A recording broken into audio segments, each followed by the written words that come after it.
पश्चिम बंगाल के राज्यपाल सीवी आनंद बोस जी, मंत्रिमंडल के मेरे सहयोगी शांतनु ठाकुर जी, बंगाल विधानसभा में नेता विपक्ष शुभेंदु अधिकारी जी, संसद में मेरे साथी जगन्नाथ सरकार जी, राज्य सरकार के मंत्री महोदय, अन्य महानुभाव, देवी और सज्जनों, आज पश्चिम बंगाल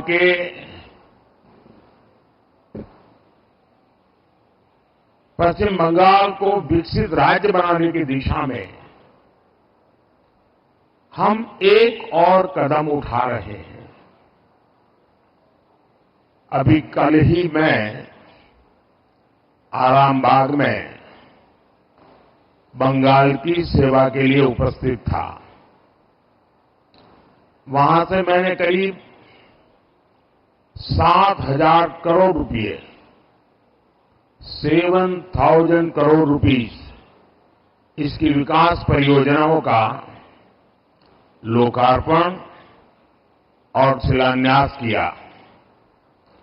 इनमें रेलवे, पोर्ट, पेट्रोलियम से जुड़ी कई बड़ी योजनाएं थी और आज एक बार फिर मुझे करीब 15,000 करोड़ रुपए, 15,000 करोड़ रुपीस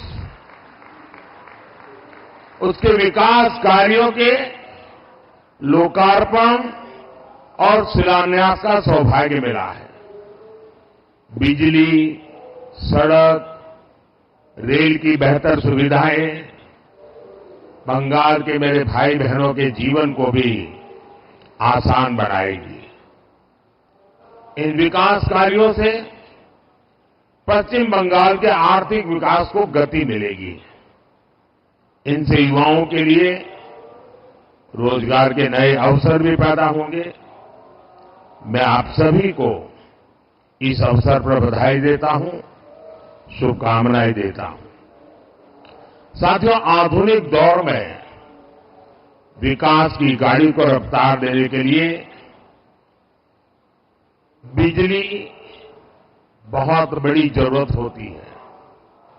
किसी भी राज्य की इंडस्ट्री हो, आधुनिक रेल सुविधाएं हो या आधुनिक टेक्नोलॉजी से जुड़ी हमारी रोजमर्रा की जिंदगी हो, बिजली की किल्लत में कोई भी राज्य, कोई भी देश विकास नहीं कर सकता।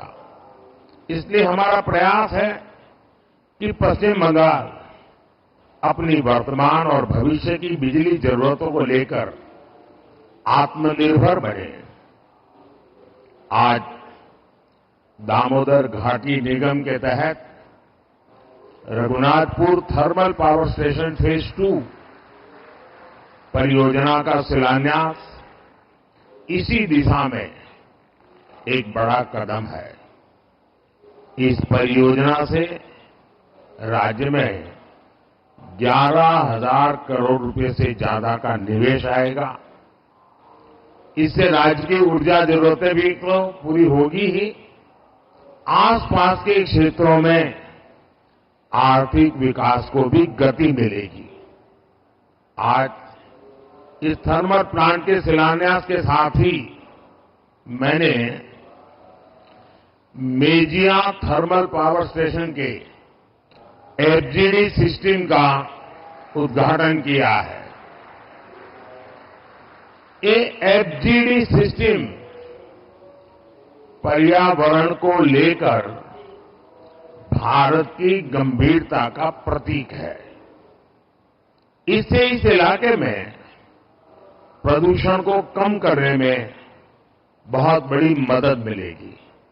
साथियों, पश्चिम बंगाल हमारे देश के लिए, देश के कई राज्यों के लिए पूर्वी द्वार का काम करता है।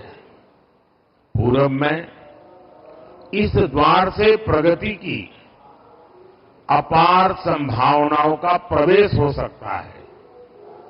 इसलिए हमारी सरकार पश्चिम बंगाल में रोडवेज, रेलवेज, एयरवेज और वाटरवेज की आधुनिक कनेक्टिविटी के लिए काम कर रही है। आज भी मैंने फरक्का से रायगंज के बीच नेशनल हाईवे 12 का उद्घाटन किया है, NH-12 का उद्घाटन किया है।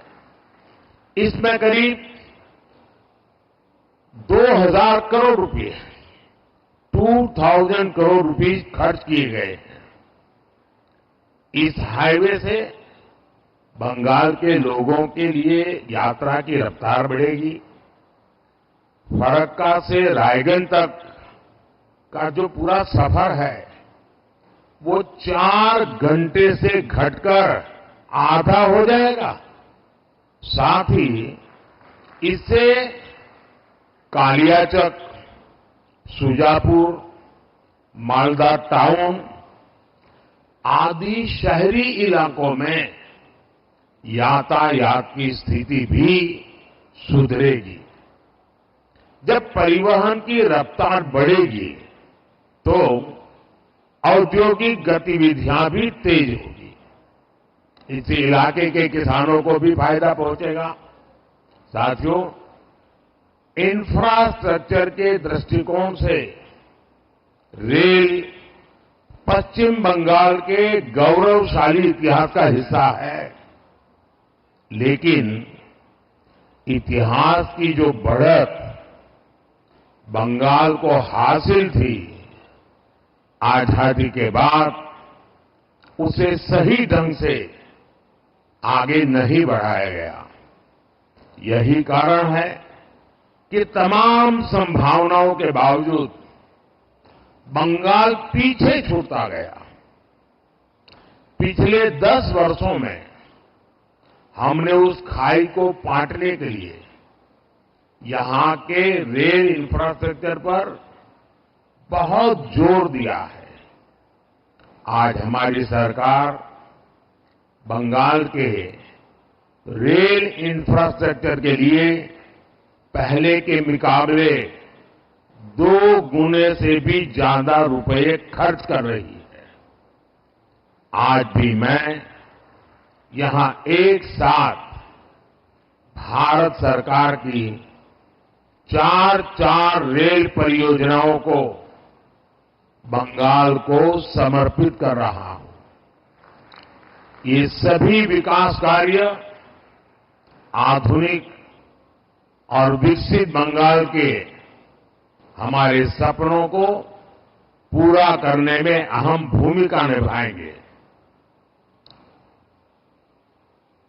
मैं इस समारोह में और अधिक आपका समय लेना नहीं चाहता हूं, क्योंकि बाहर 10 मिनट की दूरी पर ही विशाल मात्रा में बंगाल की जनता जनार्दन इस कार्यक्रम में शरीक होने के लिए बैठी हुई है। वो मेरा इंतजार कर रही है और मैं भी वहां खुले मन से जम करके बहुत कुछ कहना भी चाहता हूं और इसलिए